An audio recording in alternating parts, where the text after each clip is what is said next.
very good morning to one and all present here. So today we are going to see about collagen.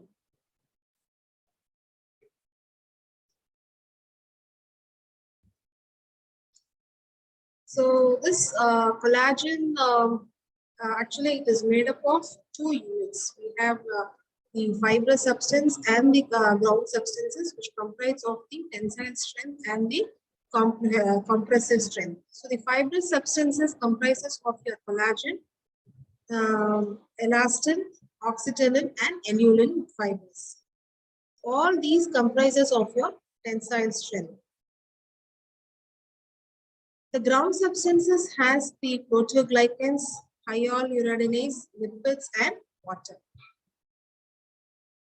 So now collagen is a family of highly developed fibrous proteins which is found in all the multicellular animals.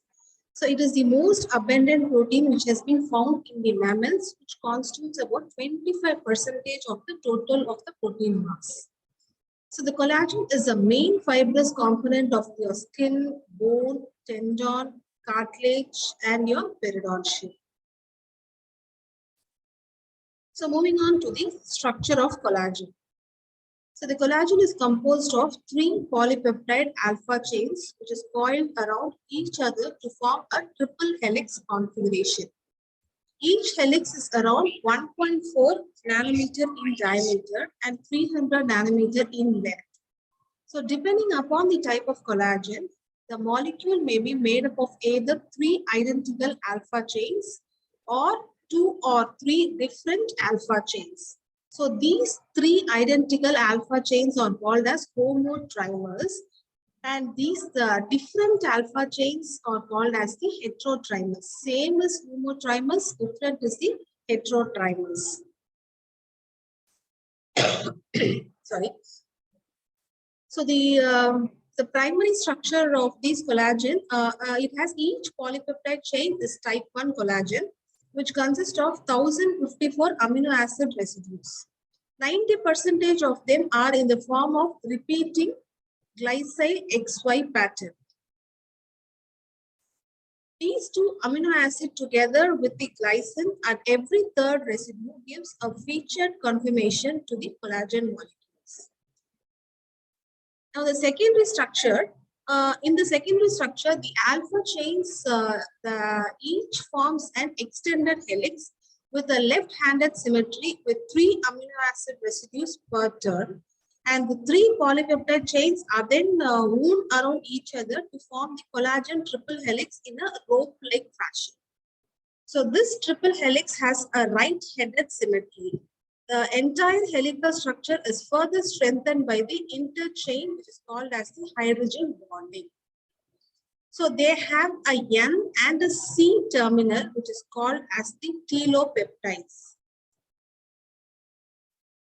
Next, moving on to the amino acid sequence. So the collagen is rich in proline, hydroxyproline, and glycine. Proline helps in the formation of helical orientation of each alpha chains, and glycine takes every third residue of the polypeptide chain. Proline frequently occupies the X position, and the hydroxyproline and the hydroxylysine are 2 unique amino acids. Vertebral collagens exist the 2 of them in the Y position. So each collagen molecule is stabilized through lysine derived intra and intermolecular crosslinks. Proline and lysine undergo hydroxylation reaction. Hydroxyproline stabilizes the triple helix structure. So the interchain hydrogen bond and the hydroxylation prevents the collagen from denaturation during temperature changes. Non-hydroxylated triple helix have been shown to undergo denaturation in temperature below 37 degrees Celsius. Moving on to the synthesis of collagen. So where all we get collagen synthesis? What are all the sites of collagen synthesis? Mesenchymal cells and derivatives from the fibroblast, chondrocytes, osteoblast, odontoblast, and cementoblast. And the other cells which synthesize collagen is from the epithelial cells, endothelial cells, muscle cells, okay, Schwann cells. So what is the sequence of collagen synthesis? How does the collagen synthesis takes place? There takes place generally with three steps. Collagen expression in the nucleus, intracellular steps of pro-collagen formation in the cytoplasm, and the assembly of collagen which takes place on the extracellular membrane. So moving on to the gene expression. Collagen genes are large and range in size from 5 kb to 130 kb for collagen A31. More than 30 genes has been described for collagen type 1 to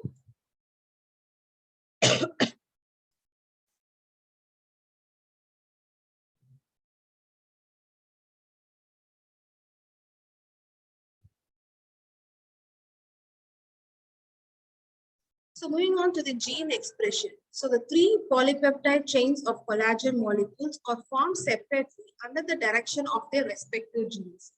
The initial RNA transcription is processed to the mRNA. So first will be the replication followed by the transcription and then the translation. So what are all the cytoplasmic steps? That is your intracellular steps. Assembly of pro-alpha chains, which is directed by the specific mRNA to the proline hydroxylation. Thereby, it leads to lysine hydroxylation, then hydrolysine glycosylation, which leads to the disulfide bond formation or incorporation of the C-terminal propeptides. Hydroxylation and glycosylation. Both hydroproline and hydrolysine are formed in the rough endoplasmic reticulum by the hydroxylation of proline and lysine residues. So this is an essential step in biosynthesis of collagen for it to stabilize the molecule. So what are all the requirements for these hydroxylations are? We need a specific enzyme, prolyl hydroxylase and a lysyl hydroxylase, alpha ketoglutarate, ferrous ions, molecular oxygen, and ascorbic acid, vitamin C. So what are the steps in the extracellular? What are the extracellular steps?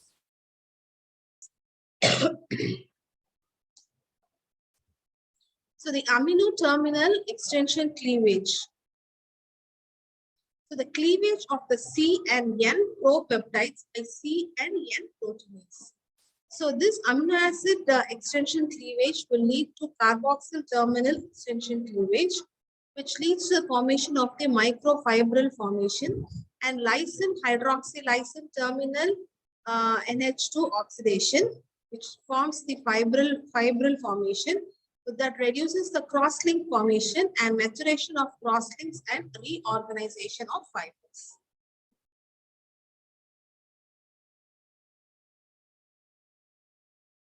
So next, moving on to the regulation of collagen synthesis.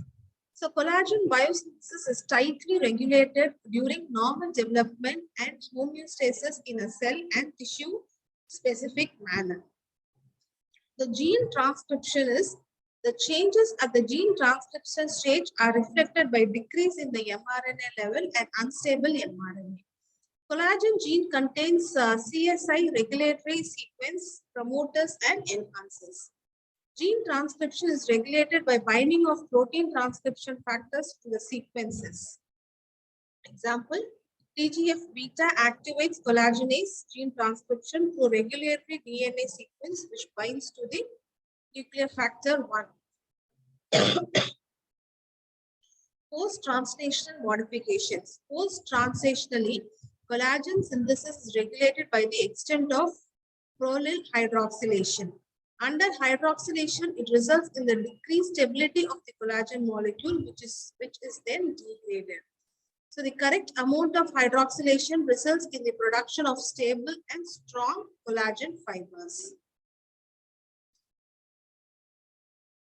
Next, moving on to the collagen degradation.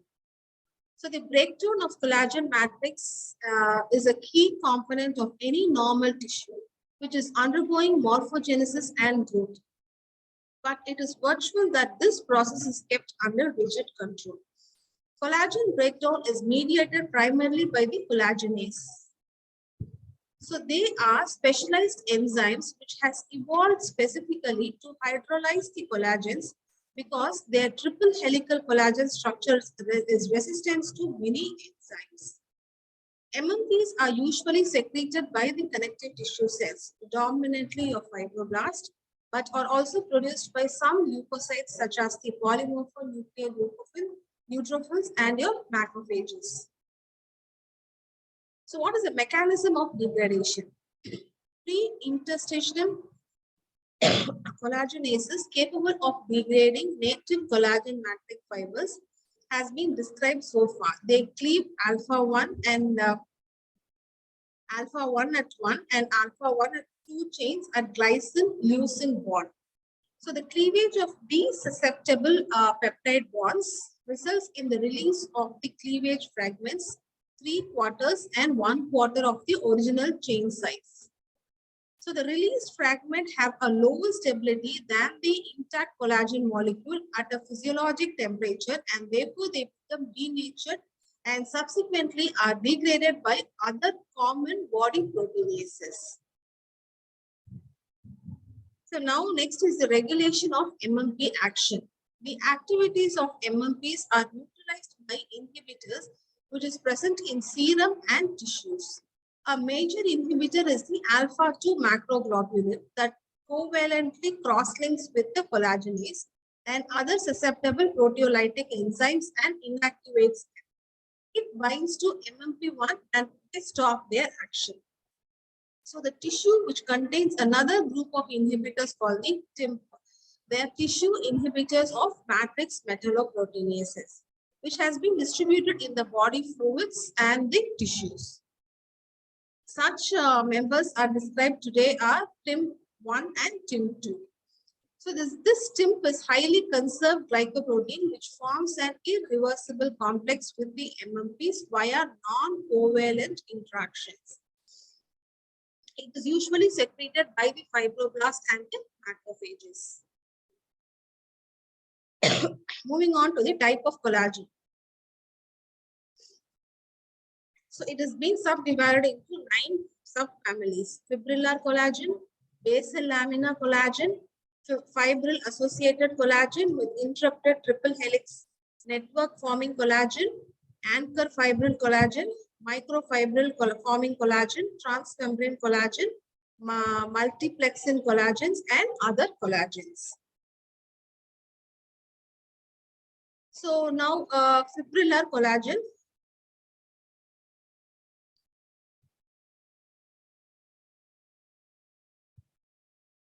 They are type 1, 2, 3, 5, 11, 24, 27. It aggregates in a highly organized manner in an extracellular compartment to form fibrils with a typical 64 nanometer banding pattern. Type 1 collagen is most abundant in most of the connective collagen tissues. Collagen fibrils are composed of more than one type of collagen. Example, type 1 collagen fibrils contain small amount of type 3, 5, and 12. Basal lamina is type 4 collagen. It is similar in size to type 1 but does not assemble as fibrils. It contains frequent non-helical sequence and it aggregates in a sheet-like chicken wire configuration. So the type 4 collagen is a major component of basal lamina and is a product of the epithelial cells. Fibril associated collagens with interrupted triple helix. So these fibril associated collagen which we just saw before, it consists of chains which has different length and which contains a variety of non-collagenous domains. So they exhibit several interruptions in the triple helix. Several of the facet collagen associated with the fibrillar collagen and the extracellular matrix components.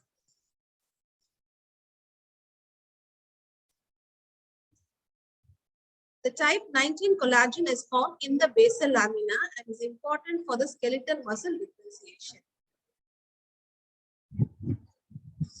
Network forming collagen.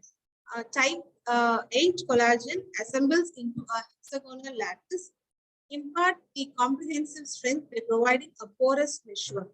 Type 10 collagen has a similar size and structure and present in the hypertrophic zone of the epiphyseal cartilage growth plate. Microfibrillar forming collagen. Type 6 collagen, which has a large N and C terminal globular domains, which associated in an N fashion forms a beaded filament. Type 6 collagen is present in most of the connective tissues. It has a binding properties for cells, proteoglycans, and type 1 collagen. It serves as a bridge between cell and matrix. A transmembrane collagen. Type 12, 17, 22, and 25. These are transmembrane proteins with the extracellular collagenous domain and a C-terminal non-collagenous domain. It functions in a cell adhesion, and type 17 collagen is found in hemidesmosomes of basal epidermal cells, and it attaches the cells to the basal lamina. Type 12 collagen present in cell-cell adhesive specialization. Next is the anchoring fibril collagen. Collagen 7 has unusually large non-helical ends. The C-terminal ends are associated to form dimers, which are assembled into the anchoring fibrils, which extends from the basal lamina into the underlying connective tissue. So proteins which contains helical collagenous domains are they are highly heterogeneous group of proteins which contains collagen domains, which has not been defined as collagens. These have not been defined as collagens.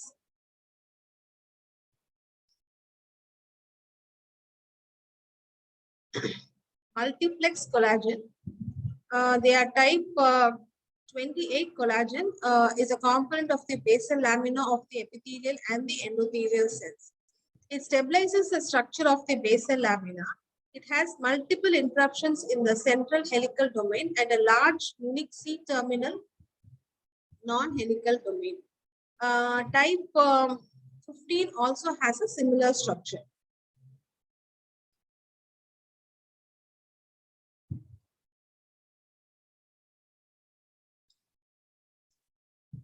So moving on to the collagen in the oral tissues. The normal gingival tissue contains type 1 and type 3 collagen at a ratio of 5:1, which accounts for 99% of the collagen. Type 4 is associated with the basal lamina, which accounts for remaining 1%. In granulation tissue, type 3 collagen predominates. So the ratio of type 5 to type 1 collagen is increased at extraction site in the early healing stage, and it gradually diminishes to the usual level as does the ratio of type 3 to type 1. The type 4 collagen branches between the collagen type 1 and is continuous with the fibers of the basement membrane and the blood vessel wall. So in the periodontal ligament, the collagen of periodontal ligament is type 1, type 3, with a lesser amount of type 4, 5, 6, and 12 is also present. Type 1 is a majority 80% and type 3 will account for 20%. So in the periodontal ligament, the type 3 collagen is more fibrillar and is extensible than type 1 and may be important in maintaining the integrity of the ligament during a small vertical and a horizontal movement which occur during chewing. The principal fibers such as collagen type 1 reticular fibers are collagen type 3. Higher proportions of collagen type 3 is present in the fetal tissues. So collagen type 4 is a short chain molecule which has only recently been located in the periodontal ligament. Moving on to cementum. The collagen type 1 is a predominant collagen which plays a key role in regulating periodontal tissues during development and regeneration. In addition, during the early stages of cementogenesis, development and repair, the type 3 collagen is present in high amount but is decreased with maturation of the tissues. Also, the type 12 collagen, which may assist in maintaining the periodontal ligament space versus continuous formation of cementum. Trace amount of other collagens, including type 5 and type 14, are also found in the extracts of the mature cementum. Now, the alveolar bone contains both organic and inorganic material. So, the dominant type collagen in bone is type 1. Although small amount of type 3 is also present, particularly in the immature or in the healing bone. So most of this can be regarded as intrinsic collagen secreted by the osteoblast.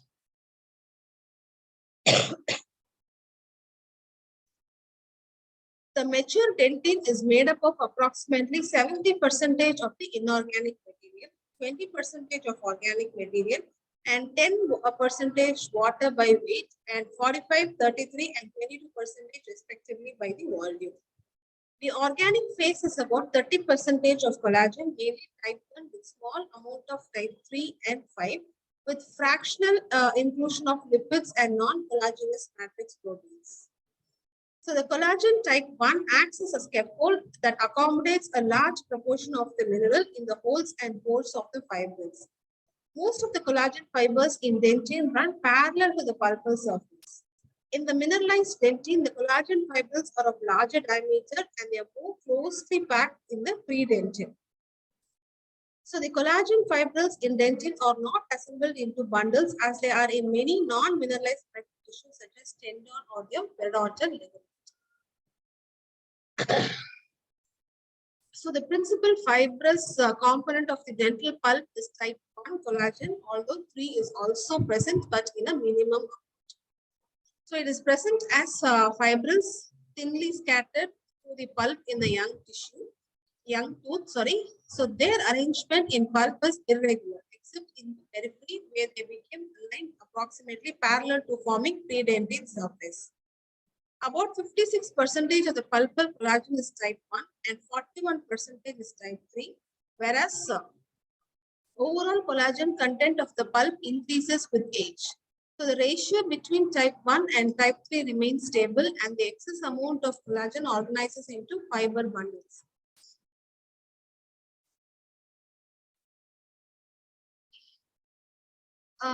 In the temporomandibular joint, the interarticular disc is composed of dense collagen fibrous tissue. In the thinner central region of the disc, the collagen fibers runs mainly in the anterior-posterior direction. At the periphery, the collagen fibers are arranged circumferentially. So the periodicity of the crimping is of the order of 15 to 20 micrometer. Crimping in the interarticular disc is indicative of the tensional load.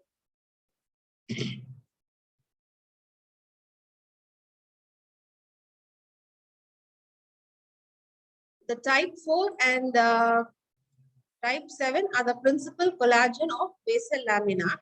The lamina lucida consists of glycoprotein called laminin, which cements the non-fibrillar type 4 collagen in the lamina densa to the epithelial cells. So the lamina densa consists of type 4 collagen coated on each side by the glycosaminoglycan and the heparin sulfate. Thick collagen fibrils attached onto the lamina densa with fine fibrils running through these to link the whole complex mechanically to the connective tissue. So what are the age changes of collagen? Changes in collagen due to aging will cause increase in the deoxypyridinoline and pyridinoline, an increase in the thickness of the collagen fibers, increases in length. There's a gradual recession of the alveolar bone, irregular alveolar bone, and the cementum surface. Characterizations is there will be a hair whitening, wrinkling and toughening of the nails, wrinkling and toughening of the skin.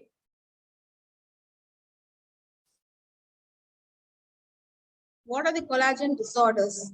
Osteogenesis imperfecta, Ehlers-Danlos syndrome, epidermolysis bullosa, scurvy.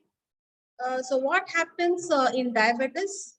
The non-enzymatic glycation of proteins takes place and cross-linkage of the collagen increases. This leads to accumulated glycation end products. So there will be thickening of the basement membrane, and the immature collagen formation is more and present for the prolonged period of time.